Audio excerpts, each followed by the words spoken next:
Welcome back. Today we are going to see the necessity of a starter and why a starter is being used to start a DC machine.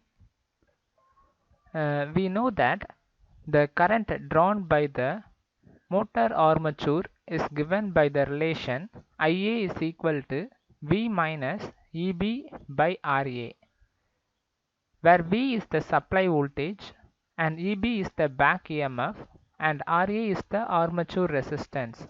Here, since the machine is a motor, the back EMF will be generated in the armature conductors when the armature is rotating. When the motor is at rest, there is no back EMF developed in the armature, because if you have a stationary motor, if no supply is given to the motor, then the armature is not rotating and the armature conductors are at rest.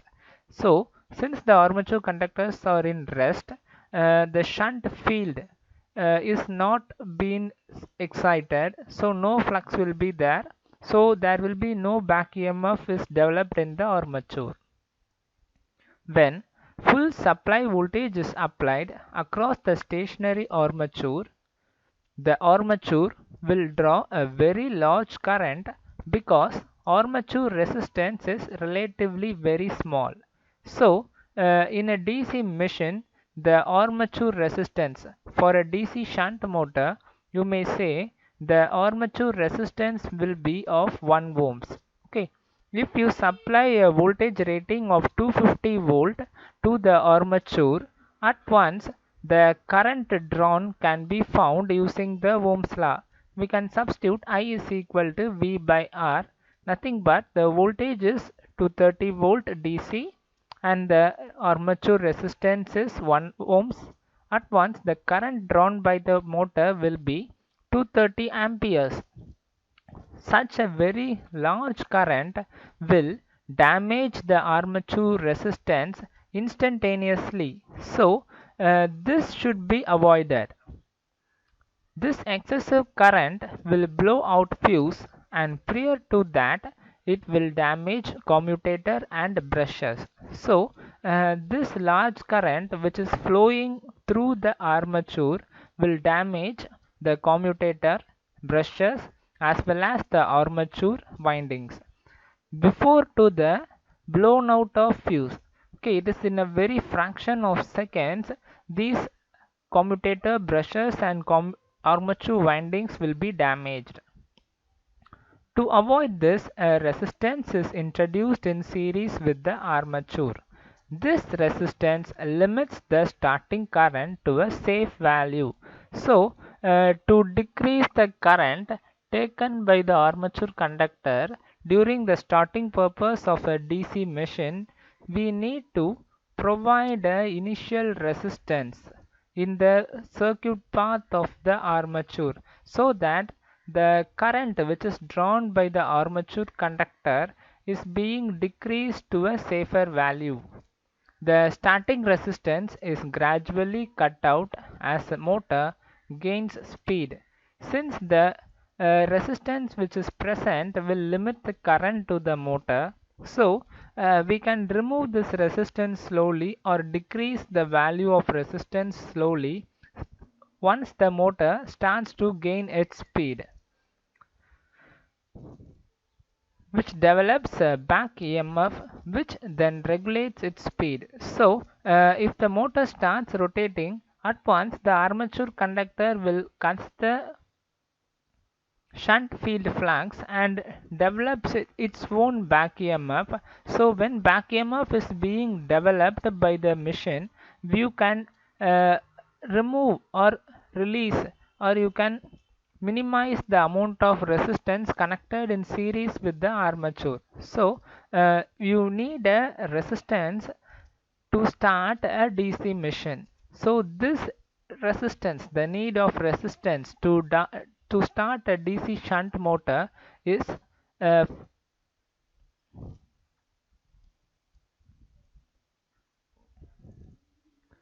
being converted into a necessity of a starter. So, starters are required for starting a DC motor.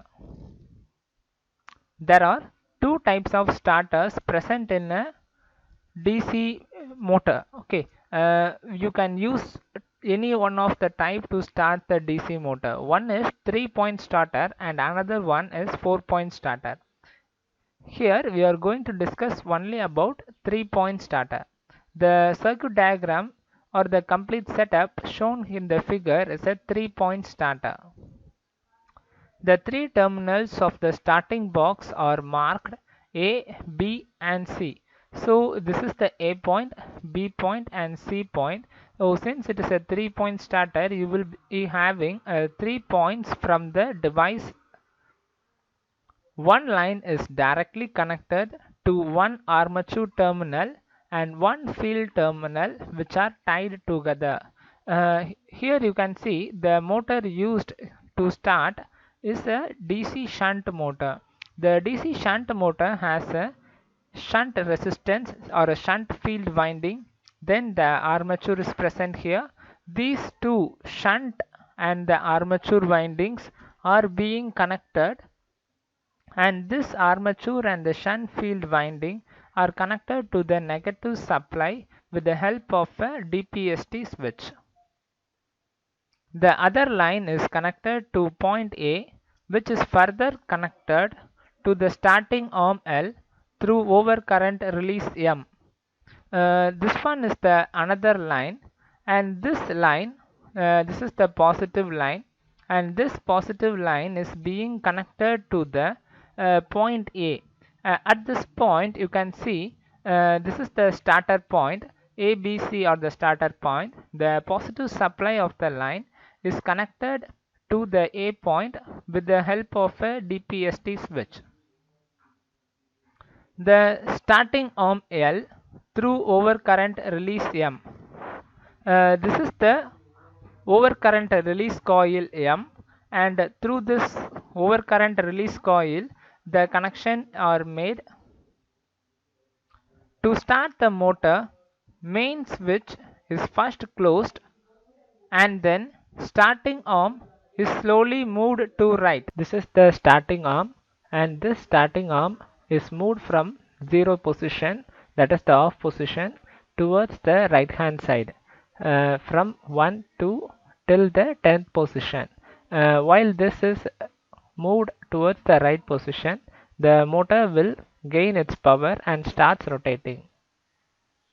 As soon as the arm makes contact with the stud number 1, field circuit is directly connected across the line. In case this arm is moved towards this position and this is in contact with the 1, at once the positive end of the supply will be connected directly to the field coil in this position. You can see I am showing you like this. Can see through this electromagnet the shunt coil, that is the field coil, is directly being connected with the positive terminal of the supply over here. At the same time, full starting resistance R is placed in series with the armature.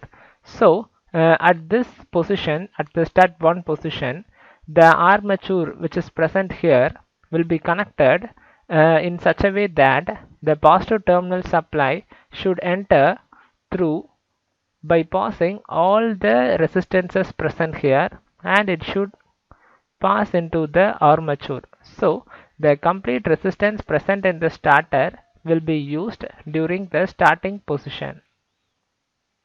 As arm is further moved right, starting resistance is gradually cut out till when the arm reaches the running position.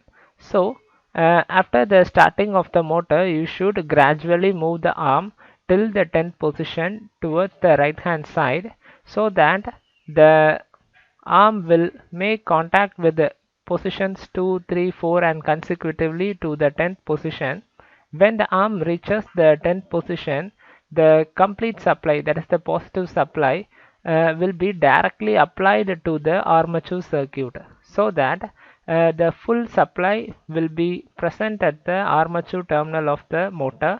So the starting resistance will not be used after that. The the arm moves over the various studs against a strong spring which tends to restore it to off position. So here is a strong spring connected over here. This spring will be moved against so that the mechanical energy will be stored in the spring. So once you need to switch off the motor, this spring will be very useful to release or return the arm back to the off position. There is a soft iron piece S attached to the arm which is in full on or running position, is attracted and held by an electromagnet E energized by the shunt current. This is an electromagnet E. When the motor starts running, since the handle is being loaded with the spring which will make the handle to return back, to avoid this, an electromagnet E is present here, and this electromagnet will capture the arm over here and make it fixed at this position till the shunt field current is passing through this electromagnet. Once the shunt field current is being stopped, at once this electromagnet get released so that the mechanical energy stored in the spring will push back the arm towards the off position. This is known as hold-on coil or no voltage release. So this electromagnet is known as hold-on coil or no voltage release coil. The overcurrent release consists of an electromagnet connected in the supply line. The motor becomes overloaded beyond a certain value, then D is lifted and short circuits the electromagnet E.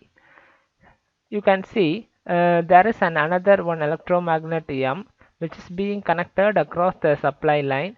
So this electromagnet will carry the same current as the motor's load current.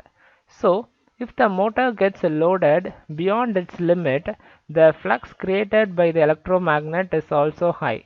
So since the flux is becoming high, the iron piece which is present here will be lifted up. So this causes the terminals between the no voltage release coil gets short circuited. At this time, the voltage across the no voltage release coil becomes zero, so that the arm will be released and the spring will push the arm back to the off position and the motor will be protected during overload condition of the motor. Hence the arm is released and returns to the off position. Often the motors are protected by thermal overcurrent relays in which a bimetallic strip is heated by the motor current at approximately the same rate at which the motor is itself heating up. So there is another one protection which is the thermal protection for the motor. Since the motor is loaded and running, due to some reasons the motor will get heated up. To avoid such excessive heating of motor, there will be a thermal protections provided in the starter. To do that, we will be having a bimetallic strip present inside the starter. So this strip will be heated in the same rate as the motor is being heated by the current. So this causes the bimetallic strip to bend when the motor reaches its maximum temperature. So this protection is being used to protect the motor from thermal overloads. Above a certain temperature, the relay will trips and opens the line contact, thereby isolating the motor from the supply. Starters should be used to on and off DC motors. So a necessity of starter is very much required to run a DC motor. In a starter, we will be having two types of protection. One is overload protection and another one is thermal protection. Thank you.